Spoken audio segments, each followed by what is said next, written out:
అమ్మా పరువు నాదే, ఇంత బరువు ఎత్తుకోలేను. అమ్మ వస్తున్నా మేస్త్రి.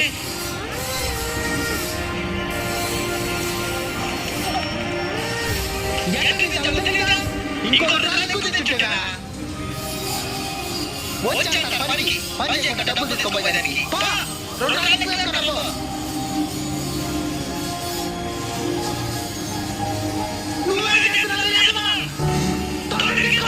వస్తున్నానయ్యా.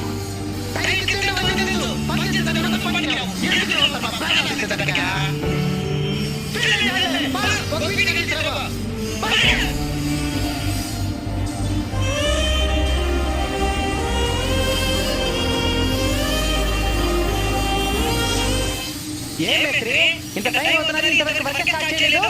వచ్చేస్తున్నాను సార్. మనుషులు కుదరడం లేదు. అసలు నువ్వు వాళ్ళని మనుషులాగా చూస్తేనే కదా మేస్త్రి పనికి రావడానికి.